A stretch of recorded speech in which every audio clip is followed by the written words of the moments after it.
नमस्कार दोस्तों, मैं गौरव पांडे आपके अपने ऑनलाइन संस्था टारगेट विथ आलोक में आपका स्वागत करता हूं। तो आज की क्लास जो है वो भी एक ट्रिकी क्लास है जिसमें कांग्रेस टॉपिक उठाए हैं। जनरली आपके बैच में, इस लेखपाल के बैच में क्या है कि कांग्रेस एक ऐसा टॉपिक है जहां से हो सकता है सवाल बन जाए, क्योंकि हर टॉपिक में क्या कहते हैं, ये कहना कि यहाँ से सवाल यहाँ सवाल आएंगे तो ऐसे आप थोड़ा कंफ्यूज आएंगे। आपको पढ़ना चाहे सारी चीजें, चाहे एक सवाल आए, चाहे 4 सवाल आए, चाहे 4000 सवाल आए, कहाँ से आएंगे ये किसी को नहीं पता, इसलिए हमें कोई भी टॉपिक नहीं छोड़ना है। कांग्रेस छोटा सा टॉपिक है, बढ़िया सा ट्रिक के साथ हम कांग्रेस के आपके सब महत्वपूर्ण अधिवेशन याद करवा देंगे। उसके साथ साथ क्या है कि आप जो है बढ़िया सा नोट्स बना लीजिएगा और ट्रिक को लिख लीजिएगा। और कांग्रेस से सवाल जैसे 3-4 सवाल जुड़े हुए वो आते हैं कि कांग्रेस का पहला अधिवेशन कहाँ हुआ, कांग्रेस के अध्यक्ष कौन थे। उसके साथ साथ ये पूछा जाता है पहले मुस्लिम अध्यक्ष कौन थे, पहली महिला अध्यक्ष कौन थी, गांधी ने कहाँ के अधिवेशन की अध्यक्षता की थी। तो ये तमाम प्रकार के सवाल आते हैं। खैर, इनसे सबसे पहले मुद्दा ये उठता है कि भारत में कांग्रेस आया क्यों, कांग्रेस आने का रीजन क्या था। क्या अंग्रेज हमारे समर्थन में कांग्रेस लाए, क्या अंग्रेज हमारे भले के लिए कांग्रेस लाए, या अंग्रेज अपने स्वार्थ के लिए कांग्रेस लाए। ये तमाम प्रकार के सवाल उठते हैं हमारे मन में कि जब हम ये सोचते हैं कि अंग्रेजों के द्वारा भारत में ये पार्टी लाई गई। मुद्दा ये है कि भारत में क्रांतिकारी गतिविधियां बहुत ज्यादा बढ़ चुकी थी। ठीक, किसान आंदोलन, उसके साथ साथ क्या कहते हैं जनजातीय विद्रोह हो रहा था। ठीक है, और क्या कहते हैं 1857 का विद्रोह हुआ था, छोटी छोटी पार्टियों का गठन हो रहा था। और यही नहीं, भारत जो था वो क्रांतिकारियों गण के साथ साथ बुद्धिजीवी वर्गों का भी समूह बन चुका था। इस समय बहुत ज्यादा ही पढ़े लिखे लोगों का विकास हो रहा था। लोग बाहर जा जाके परीक्षा, जैसे सत्येंद्रनाथ टैगोर ने 1864 में ब्रिटेन जाकर परीक्षा टॉप किया, तो लोग भारत के साथ बाहर भी जाकर अपनी प्रतिभा को दिखा रहे थे। तो इस समय जो भारत का वायसराय था लॉर्ड डफरिन ने यह सोचा कि क्या कहते हैं कि अगर भारत में इसी प्रकार क्रांतिकारी गतिविधियां और राजनीतिक व्यक्ति बढ़ते गए तो आगे चलकर हमारे लिए दिक्कत होगी। इसलिए उसने सोचा कि क्यों ना भारत में कोई ऐसी चीज लाई जाए जिससे ये आपस में ही लड़े और हम आराम से बैठकर नजारा देखें। ये हम भारत वालों की पुरानी आदत है, अन्यथा मत लीजिएगा। हम हमेशा नई चीजों के प्रति आकर्षित होते हैं और हम उसके लिए ही सेक्रीफाइस करना चाहते हैं। यही रीजन है कि 1885 में लॉर्ड डफरिन के शासनकाल में भारत में एक राजनीतिक पार्टी है जिसे कांग्रेस के नाम से जाना गया। ठीक, जनरली जब कांग्रेस के जो क्या कहते हैं संस्थापक थे, महासचिव थे, वो थे एओ ह्यूम, जिन्हें एलन ऑक्टेवियन ह्यूम के नाम से जाना जाता है। इनके नेतृत्व में भारत में जब कांग्रेस आई तो उसका नाम था इंडियन नेशनल यूनियन, लेकिन दादा भाई नौरोजी के कहने पर इसका नाम बदलकर इंडियन नेशनल कांग्रेस रख दिया। तो एक एक बातों को लिखते चलते हैं, आप समझते चलिए। भारत में कांग्रेस कब आ रही है? 1885 में।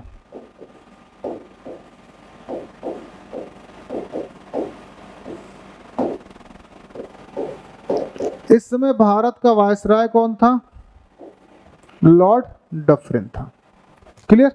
कौन वायसराय था? लॉर्ड डफरिन था। हमने क्या कहा कि भारत में तमाम गतिविधियों को नियंत्रित करने के लिए एक राजनीतिक पार्टी लाई गई जिसे कांग्रेस के नाम से जाना गया। मुद्दा यह है कि भारत में अंग्रेजों ने भले अपने स्वार्थ के लिए कांग्रेस लाया, लेकिन बाद में ये इन्हीं का काल बन गया। इतिहासकार कहते हैं कि अंग्रेजों के द्वारा भारत में कांग्रेस लाना, अपने पैर पर अंग्रेजों ने कुल्हाड़ी मार ली। यही नहीं, गांधी ने यह भी कहा था कि भारत की स्वतंत्रता के बाद कांग्रेस को समाप्त कर दिया जाना चाहिए, क्योंकि जैसा आप देख रहे हैं आजकल हर चीजें राजनीतिक मुद्दे बनते हैं। अगर राजनीतिक पार्टी ना होती तो शायद इतने मुद्दे बनते ना, या 1 या 2 पार्टी होती तो उसी में इंसान खुश रहते। लेकिन कुछ हद तक अंग्रेज जो यूरोपीय थे ये सफल भी हुए, जैसे नरम दल गरम दल का विभाजन, गांधी और सुभाष चंद्र बोस जी में मतभेद, इन तमाम चीजों के बावजूद भी कांग्रेस ने ज्यादा सहायता जो की वो यूरोपियों की नहीं, भारतीयों की। क्योंकि जगह जगह अधिवेशन होने लगे, लोग जगह जगह जाकर अधिवेशन की अध्यक्षता करने लगे, गांव में, शहरों में, अलग अलग राज्यों में। वो आम जनता से रूबरू होने लगे, आम जनता की बातों को खुद की बातों को आम जनता तक पहुंचाने लगे। इसीलिए जो भी विद्रोह या आंदोलन चलाए जाते उसके प्रस्ताव कांग्रेस अधिवेशन में पारित होते, जिसकी वजह से ये छोटे छोटे विद्रोह एक आंदोलन, और ये आंदोलन एक जन आंदोलन का रूप ले लिया, जो कि भारत की स्वतंत्रता का एक रिजल्ट हुआ। तो कभी भी आपसे पूछा गया कि भारत में कांग्रेस किसके शासनकाल में आया था, तो आंसर होगा लॉर्ड डफरिन के शासनकाल में। कांग्रेस शब्द का अर्थ क्या होता है, मुद्दा ये उठता है। कांग्रेस शब्द का अर्थ जनता का समाज या जनता का समूह होता है, याद रखिएगा, ठीक। भारत में कांग्रेस के सचिव एक रिटायर्ड, हम सारी चीजें इसलिए लिख दे रहे हैं क्योंकि आप लोग कमेंट करते हैं कि सर हम लिख नहीं पाते हैं, एक रिटायर्ड यूरोपीय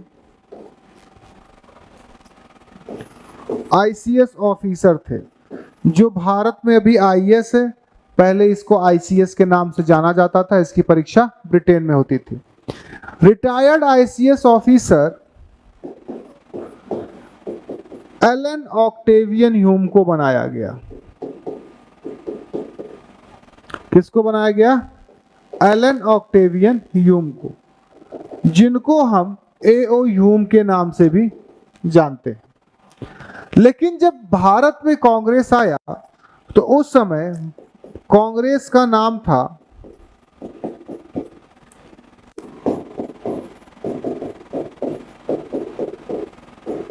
इंडियन नेशनल यूनियन। क्या नाम था? Indian national union. लेकिन दादा भाई नौरोजी के कहने पर इसका नाम बदलकर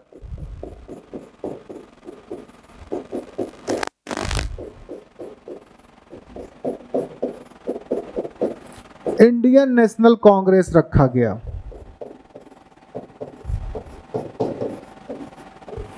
तो आपसे कभी भी पूछा जाएगा कि भारत में कांग्रेस का नाम बदलने का श्रेय किसे दिया जाता है, तो दादा भाई नौरोजी को दिया जाता है। दादा भाई नौरोजी एक पारसी व्यक्ति थे जिन्हें grand old man of India के नाम से भी जाना जाता है। यही नहीं, इन्होंने सर्वाधिक बार कांग्रेस अधिवेशन की अध्यक्षता भी की है। तो कभी भी आपसे पूछा जाएगा कि निम्न में से किसने सर्वाधिक, कई लोग जवाहरलाल नेहरू को कहेंगे, लेकिन वो सही नहीं है, ठीक है। सर्वाधिक बार अध्यक्षता 3 बार इन्होंने भी किया था और 3 बार नेहरू ने भी किया था, जवाहरलाल नेहरू ने भी, लेकिन क्रेडिट दादा भाई नौरोजी को दिया जाता है। मैं आपसे बार बार कह रहा हूं, आप अपने डाउट को क्लियर रखिएगा। तो भारत में कांग्रेस डफरिन के शासनकाल में आया और इसके सचिव एक यूरोपीय retired ICS officer Allan Octavian Hume को बनाया गया। लेकिन जब भारत में कांग्रेस आया तो इसका नाम इंडियन नेशनल यूनियन था और दादा भाई नौरोजी ने इसका नाम बदलकर इंडियन नेशनल कांग्रेस कर दिया। और सर्वाधिक बार इस अधिवेशन की अध्यक्षता करने वाले भी कौन थे? दादा भाई नौरोजी थे। इसको लिखना चाहें तो लिख लीजिए। मुद्दा क्या है कि कांग्रेस का जो ये अधिवेशन था, पहला अधिवेशन, ये पुणे में होने वाला था, ठीक। लेकिन पुणे में प्लेग फैल गया।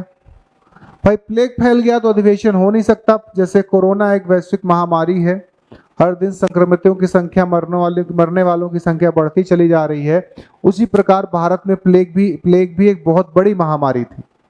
तो हमने क्या कहा कि पहला जो अधिवेशन था वो पुणे में होने वाला था, लेकिन वहां पर प्लेग फैल गया, जिसके कारण कांग्रेस का यह अधिवेशन बंबई में हुआ। तो आपसे कभी पूछा गया कि कांग्रेस का पहला अधिवेशन कहां होने वाला था, तो पहला अधिवेशन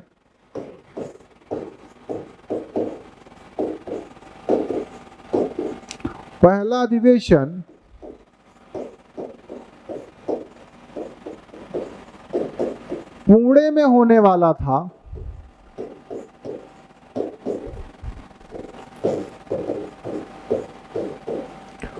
परंतु प्लेग फैलने के कारण, समझिएगा, परंतु प्लेग फैलने के कारण यह अधिवेशन बंबई में हुआ।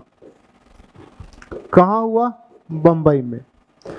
इसीलिए कभी भी आपसे पूछा गया कि भारत में कांग्रेस सभा का गठन कहाँ हुआ था, तो हमेशा आपका आंसर हो जाएगा बंबई। तो कभी भी किसी ने आपसे पूछा कि भारत में कांग्रेस सभा का गठन कहाँ किया गया, तो आपका उसका आंसर आएगा बंबई में। तो पहला अधिवेशन जब पुणे में था तो वहां प्लेग फैल गया, नहीं हुआ, अधिवेशन बंबई ट्रांसफर हो गया। तो कांग्रेस का पहला अधिवेशन 28 दिसंबर 1885 को बंबई में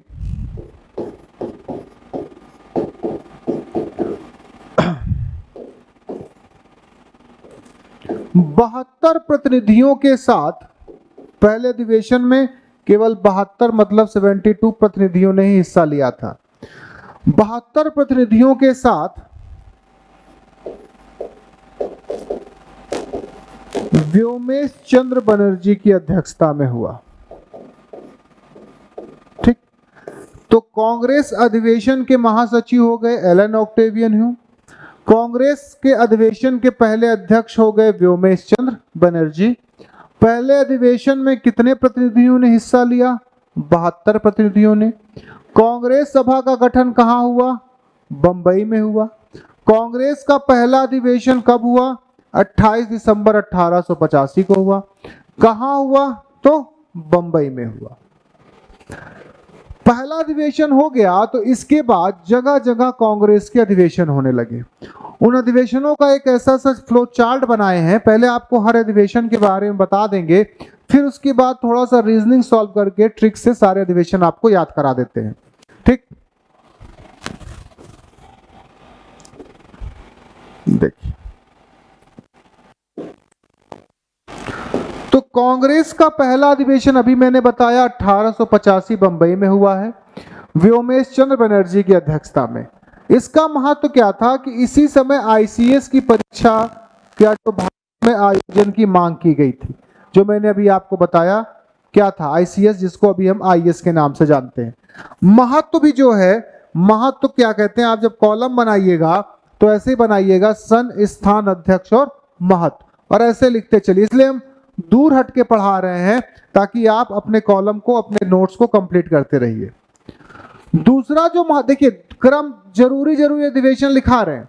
दूसरा जो महत्वपूर्ण क्या कहते हैं अधिवेशन हुआ, वो 1887 में हुआ। ठीक, कहां पर हुआ? मद्रास में हुआ। इसकी अध्यक्षता में बदरुद्दीन तैयब जी की अध्यक्षता में, जो कि प्रथम मुस्लिम अध्यक्ष थे। आप यही याद रखिएगा, यह अक्सर पूछा जाता है कि कांग्रेस अधिवेशन के प्रथम मुस्लिम अध्यक्ष कौन है, तो आपका आंसर हो जाएगा बदरुद्दीन तैयब जी हैं।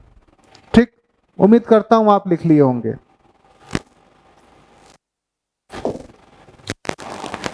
अगला जो महत्वपूर्ण अधिवेशन है वो 1888 का है। कहां पर हुआ था? इलाहाबाद में। किसकी अध्यक्षता में? जॉर्ज यूले के। तो ये जो थे, ये प्रथम यूरोपीय अध्यक्ष थे। तो कभी भी आपसे पूछा जाएगा कि कांग्रेस अधिवेशन के पहले अध्यक्ष तो व्योमेश चंद्र बनर्जी, पहले मुस्लिम अध्यक्ष तो बदरुद्दीन तैयब जी, पहले यूरोपीय अध्यक्ष तो जॉर्ज यूले।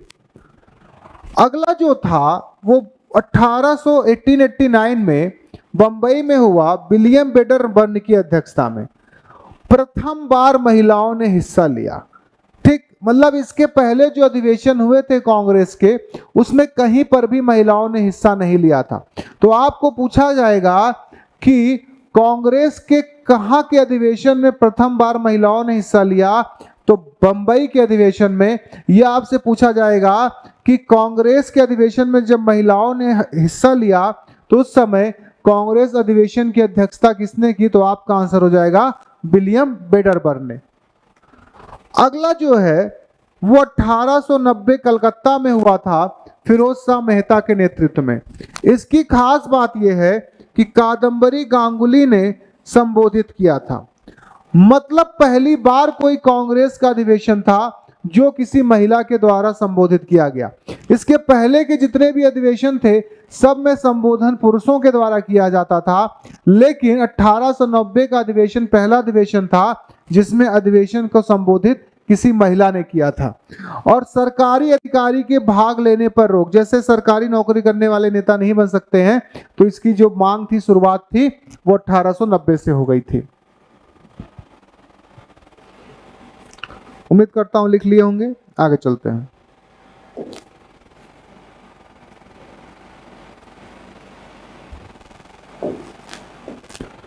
अगला जो था वो था 1896 में कलकत्ता में। इसके जो अध्यक्ष थे वो थे रहीमतुल्ला। कौन थे? रहीमतुल्ला। खास बात क्या है कि रविंद्रनाथ टैगोर ने इसी अधिवेशन में वंदे मातरम गाया था। तो आपको ऐसे सवाल पूछेगा कि निम्न में से कांग्रेस के किस अधिवेशन में वंदे मातरम गाया गया? तो 1896 के अधिवेशन में। यह आपसे पूछ सकता है कि कहां के, मतलब वंदे मातरम कांग्रेस के जिस अधिवेशन में गाया गया उस समय उस अधिवेशन की अध्यक्षता किसने की? तो आपका आंसर हो जाएगा रहमतुल्ला ने। अगला था 1901 कलकत्ता, जिसके अध्यक्ष थे दीनसा वाचा, और पहली बार गांधी ने इसी अधिवेशन में हिस्सा लिया था। मैं आपसे कह रहा हूं, आप ये मत कमेंट करने लगिएगा सर गांधी इस समय अफ्रीका में थे। नहीं, गांधी गए थे, लेकिन गांधी बीच में भारत आए भी थे कुछ दिन के लिए अपने संपूर्ण परिवार को अफ्रीका ले जाने के लिए, याद रखिएगा। तो कभी पूछा गया कि गांधी ने सर्वप्रथम कांग्रेस के किस अधिवेशन में हिस्सा लिया? अध्यक्षता नहीं, अध्यक्षता तो केवल एक ही अधिवेशन का किया है उन्होंने, 1924 बेलगांव की। किस गांधी ने कांग्रेस के किस अधिवेशन में सर्वप्रथम हिस्सा लिया? तो 1901 में कलकत्ता में दीनसा वाचा के उसमें।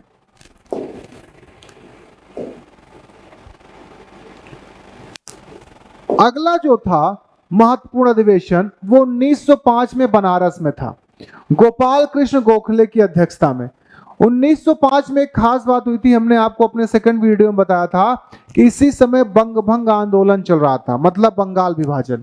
तो बंग भंग की निंदा की गई कि भाई बंगाल विभाजन का विरोध किया गया। अगला जो महत्वपूर्ण है 1906 कलकत्ता, इसकी अध्यक्षता दादा भाई नौरोजी ने किया था, और इसी अधिवेशन में सबसे पहले स्वराज शब्द का प्रयोग हुआ था। फिर 1911 कलकत्ता, विशन नारायण धर थे जिन्होंने राष्ट्रगान गाया। मतलब 1896 के अधिवेशन में सबसे पहले वंदे मातरम गाया गया और 1911 में सबसे पहले राष्ट्रगान गाया गया। 1912 बांकीपुर था, इसके जो थे अध्यक्ष रघुनाथ मधोलकर थे, और इन्होंने ही इस अधिवेशन में ह्यूम को कांग्रेस का पिता घोषित किया था। हम चाहते तो ये बात आपको पहले ही बता सकते थे कि कांग्रेस का पिता किसे कहा गया, लेकिन हम नहीं बताए क्योंकि हम आपको अधिवेशन के साथ बताना चाहते थे। तो ह्यूम को कांग्रेस का पिता कहा जाता है, या ह्यूम को कांग्रेस का पिता घोषित किया गया 1912 के अधिवेशन में। यह बहुत महत्वपूर्ण है। 1917 एनी बेसेंट प्रथम महिला अध्यक्ष, ठीक, और तिरंगे झंडे को कांग्रेस ने अपनाया था। तो हमेशा याद रखिएगा कि प्रथम महिला अध्यक्ष कौन थी, तो हमेशा याद रखिएगा एनी बेसेंट थी। अगला जो है 1924 बेलगांव, इसमें गांधी ने हिस्सा लिया। यह एकमात्र अधिवेशन था जिसकी गांधी ने अध्यक्षता की थी। तो गांधी ने एकमात्र अधिवेशन की अध्यक्षता की थी, वो 1924 का बेलगांव का अधिवेशन था। अगला है 1925 कानपुर, सरोजनी नायडू। ये द्वितीय महिला अध्यक्ष हैं, लेकिन प्रथम भारतीय महिला अध्यक्ष है। एनी बेसेंट भारतीय महिला नहीं थी, सरोजनी नायडू भारतीय महिला है। तो प्रथम भारतीय महिला अध्यक्ष कौन है? सरोजनी नायडू।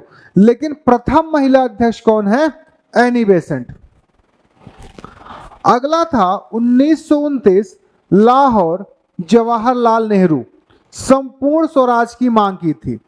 इस अधिवेशन की क्या खास बात है कि इसी अधिवेशन के बाद 31 दिसंबर 1929 को रावी नदी के किनारे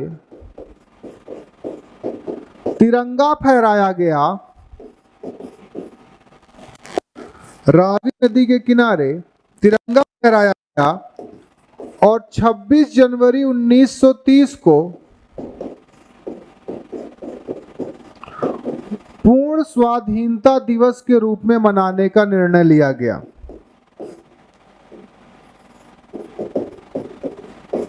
ठीक, तो कभी भी आपको पूछा जाएगा कि पूर्ण स्वाधीनता दिवस को मनाने का निर्णय कब लिया गया, तो याद रखिएगा 26 जनवरी 1930 को, जिसे आप रिपब्लिक डे कहते हैं।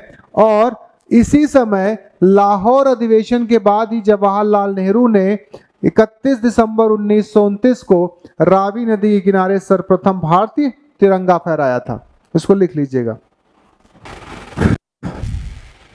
अगला है 1931 कराची, सरदार पटेल मौलिक अधिकारों पर प्रस्ताव तथा आर्थिक नीति का प्रस्ताव पारित।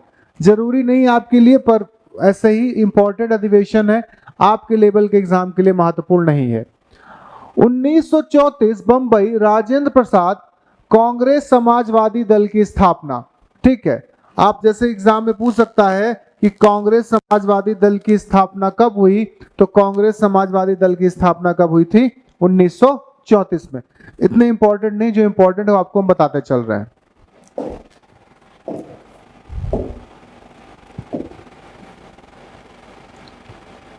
अगला है 1937 फैजपुर। ठीक, जवाहरलाल नेहरू प्रथम अधिवेशन जो गांव में हुआ था। तो कभी भी आपसे पूछा जाएगा कि कांग्रेस का वह प्रथम अधिवेशन कौन है जो गांव में हुआ, तो 1937 फैजपुर का अधिवेशन है जो जवाहरलाल नेहरू की अध्यक्षता में हुआ। फैजपुर अधिवेशन कांग्रेस का सर्वप्रथम गांव अधिवेशन है, याद रखिएगा। 1938 हरिपुरा, सुभाष चंद्र बोस और सुभाष चंद्र ने राष्ट्रीय नियोजन समिति का गठन किया था। 1939 त्रिपुरी, सुभाष चंद्र बोस, और इसी समय क्या हुआ था कि गांधी चाहते थे कि उनके प्रिय शिष्य पट्टभी सीतर मैया इस अधिवेशन की अध्यक्षता करें, लेकिन पूर्ण बहुमत से जब सुभाष चंद्र बोस जीत गए तो गांधी ने लिखा था कि मुझे बेहद दुख है कि मेरे प्रिय शिष्य नहीं जीते, जिसकी वजह से सुभाष चंद्र बोस जी ने यह सोचा कि आगे चलकर विचारों में मतभेद ना हो, उन्होंने कांग्रेस पद से इस्तीफा दे दिया। और 1946 में मेरठ में भारत की स्वतंत्रता के समय कांग्रेस अधिवेशन की अध्यक्षता जेबी कृपलानी ने की थी और भारत की स्वतंत्रता के बाद उसी अधिवेशन की अध्यक्षता राजेंद्र प्रसाद ने की थी। हमेशा याद रखिएगा कि 1939 में त्रिपुरी में सुभाष चंद्र बोस ने जब इस्तीफा दिया तो भी इस अधिवेशन की अध्यक्षता राजेंद्र प्रसाद ने की। और 1946 में क्या हुआ कि भारत की स्वतंत्रता के समय मेरठ में कांग्रेस अधिवेशन की अध्यक्षता जेबी कृपलानी ने किया था, लेकिन जब उन्होंने इस्तीफा दे दिया तो उस अधिवेशन की अध्यक्षता किसने की है? राजेंद्र प्रसाद ने किया था। अब यहां पर मैं आपको कुछ खास बात बताना चाहता हूं जो यहां पर मैंने लिखा नहीं, वो क्या है समझिए। 1907 में सूरत में ताप्ती नदी के किनारे, ध्यान समझिएगा, ताप्ती नदी के किनारे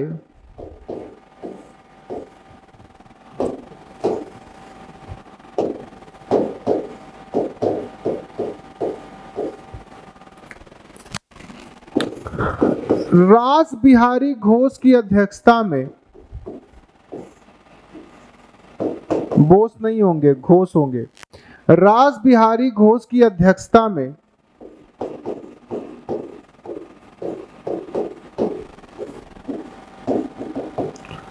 कांग्रेस का अधिवेशन हुआ।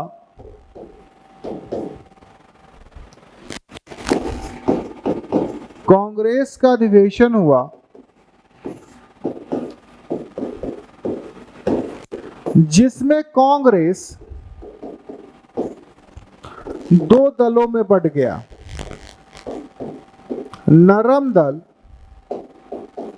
और गरम दल। तो कभी भी पूछा गया कि कांग्रेस का विभाजन नरम दल और गरम दल में कब हुआ, तो 1907 में हुआ। और यह अधिवेशन सूरत में ताप्ती नदी के किनारे हुआ था। और इसी अधिवेशन में कांग्रेस क्या हुआ, दो दलों में बंट गया। लेकिन ज्यादा दिन तक ये नहीं चला। 1916 में लखनऊ में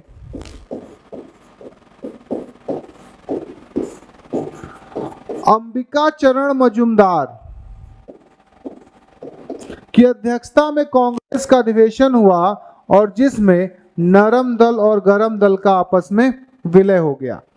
तो ये तो बहुत लोग जानते होंगे कि कांग्रेस का विभाजन नरम दल और गरम दल में कब हुआ, तो 1907 में।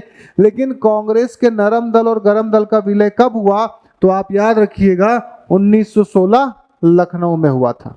क्लियर, लिख लीजिए।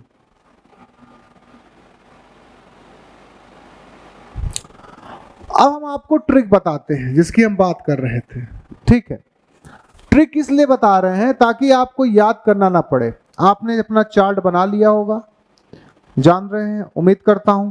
अब उस चार्ट में देखिए, हमको नहीं, उस चार्ट में देखिए और ट्रिक समझिए। 1890 से बता रहे हैं, जो ट्रिक आपको हम बता रहे हैं वो 1890 से बता रहे हैं। और एक चीज और आपको हम बता रहे हैं कि केवल कलकत्ता के अधिवेशन के बारे में हम कह रहे हैं। अरे 1885 व्योमेश चंद्र बनर्जी प्रथम अध्यक्ष तो कर ही लिए थे आप। 1887 बदरुद्दीन तैयब जी प्रथम मुस्लिम अध्यक्ष। 1888 जॉर्ज यूले प्रथम यूरोपीय अध्यक्ष। अब 1890 से हम आपको ट्रिक में बता दे रहे हैं जो जरूरी है आपके लिए। और फिर से मेंशन कर रहा हूं, केवल कलकत्ता के अधिवेशन के बारे में बात कर रहा हूं, केवल कलकत्ता के अधिवेशन के बारे में। तो जो था पहला 1890, इसमें फिरोज शाह मेहता अध्यक्ष थे। ठीक, फिरोज शाह मेहता अध्यक्ष थे और कादम्बरी गांगुली ने संबोधित किया। 90 में 6 जोड़िए 1896 होता है। इसके अध्यक्ष रहीमतुल्लाह थे और इसी अधिवेशन में वंदे मातरम गाया गया था। फिर इसमें 5 जोड़िए। 1901 दिनसा वाचा गांधी ने हिस्सा लिया था। फिर इसमें 5 जोड़िए। 19 सब कलकत्ता के अधिवेशन है, मैं फिर से कह रहा हूं कलकत्ता के अधिवेशन है। दादा भाई नौरोजी स्वराज शब्द का उल्लेख हुआ था। फिर इसमें 5 जोड़िए। 1911 बीएन धर राष्ट्रगान गाया गया। कुछ याद आ रहा है चार्ट में? अपना चार्ट देखिए, समझिए। 1890 फिरोज शाह मेहता, कलकत्ता का अधिवेशन था, कादम्बरी गांगुली ने संबोधित किया। 1800 में 6 जोड़े। 1896 रहमतुल्लाह, कलकत्ता का अधिवेशन था, वंदे मातरम गाया गया। 1896 में 5 जोड़े। 1901 दिनसा वाचा, गांधी ने हिस्सा लिया। 1901 में 5 जोड़े। 1906 दादा भाई नौरोजी, कलकत्ता का अधिवेशन था, स्वराज शब्द का प्रयोग। फिर 5 जोड़े। 1911 बीएन धर राष्ट्रगान गाया गया। शुरू में कितना जोड़े थे? बिल्कुल सही, 6। लास्ट में भी 6 जोड़ दीजिए। 1917 एनी बेसेंट प्रथम महिला अध्यक्ष थी। तो 6 + 5 + 5 + 5 + 6 लिख लीजिए इसको।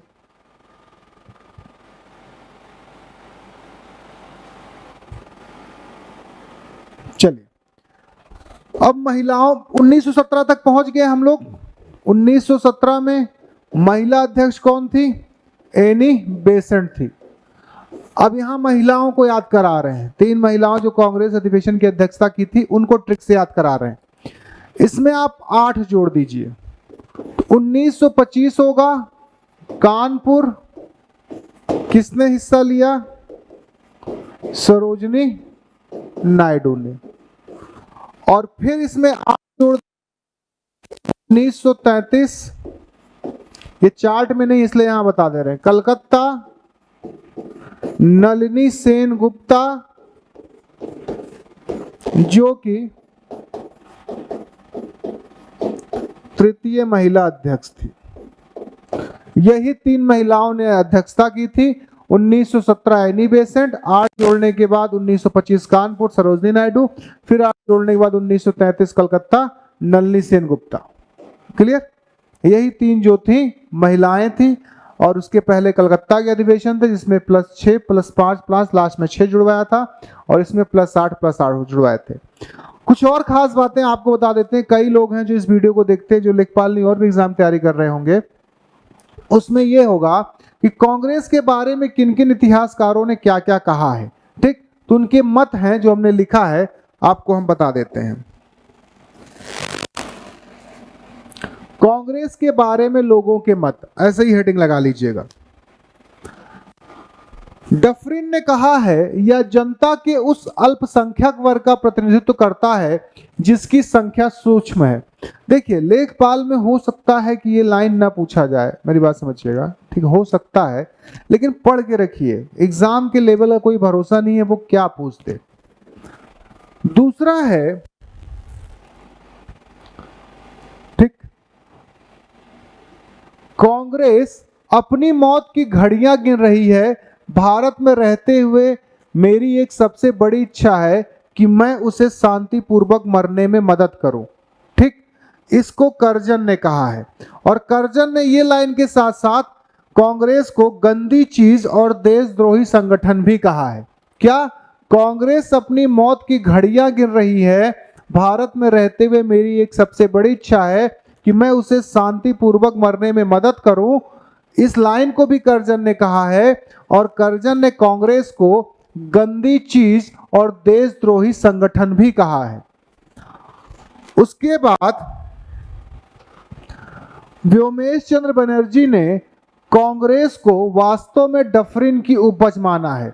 कभी भी पूछा जाएगा कि कांग्रेस वास्तव में डफरिन की उपज थी, ये किसने कहा, तो आंसर हो जाएगा व्योमेश चंद्र बनर्जी। आप लिखते रहिए।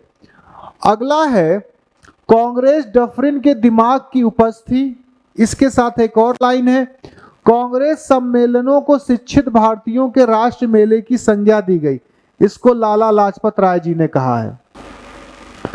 इसके बाद ब्रिटिश सरकार की एक पूर्व योजना थी, ठीक, इसको आरसी दत्त ने कहा है।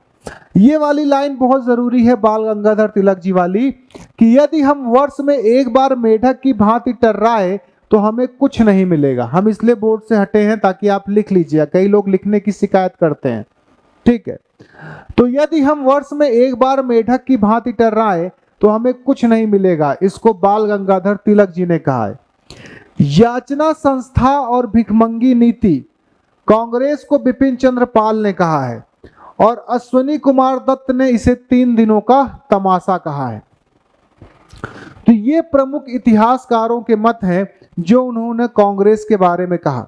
लेकिन मैं आपसे बार बार कहूंगा, आप अधिवेशनों को याद करिएगा, लेखपाल की स्पेशली तैयारी कर रहे हैं तो उसमें केवल पहला अधिवेशन कहाँ हुआ, कांग्रेस सभा का गठन कहाँ हुआ, पहले अध्यक्ष कौन थे, पहले मुस्लिम अध्यक्ष, पहले यूरोपीय अध्यक्ष, पहली महिला अध्यक्ष, उसके साथ साथ गांधी ने किस अधिवेशन की अध्यक्षता की, और सबसे लास्ट में सबसे पहला गांव अधिवेशन। ठीक है, और अगर और जानना चाहते हैं तो आप बैच में क्लासेस चल रही हैं, हमारे बैच से जुड़िए। जैसा कि एक बात और ज्यादा बता देता हूं, कांग्रेस के सबसे कम उम्र के अध्यक्ष अबुल कलाम आजाद जी थे, और सबसे लंबे समय तक अध्यक्षता करने वाले भी कौन थे, अबुल कलाम आजाद जी थे। ये लाइन आप लिख सकते हैं कि कांग्रेस के सबसे कम उम्र के अध्यक्ष अबुल कलाम आजाद थे, और सबसे लंबे समय तक अध्यक्षता किसने की थी, अबुल कलाम आजाद ने की थी। तो जैसा कि हमने अभी आपसे कहा कि संस्था में क्या है, हमारे लेखपाल बैच प्रारंभ क्या अपनी चरम सीमा पर पहुंच चुका है।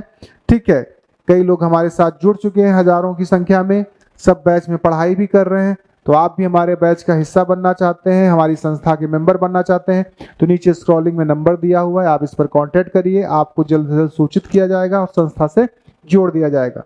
इन सब बातों के अलावा मेरी तरफ से संस्था को अलग, मतलब संस्था तो है ही, ये संस्था से जुड़ेंगे ही, मैं अपनी तरफ से कहना चाहता हूँ दोस्तों, मेहनत करिए, पढ़ाई करिए, सफलता असफलता ये सब में आती रहती है, लेकिन उससे भी सबसे बड़ी बात मैं आपके लिए कहूँगा कि जहाँ भी रहिएगा सुरक्षित रहिएगा, जिंदगी है तो जहाँ है। बाकी सेहत का ध्यान रखिएगा, मुस्कुराते रहिए, हम फिर मिलेंगे, तब तक के लिए जय हिंद, जय भारत, धन्यवाद।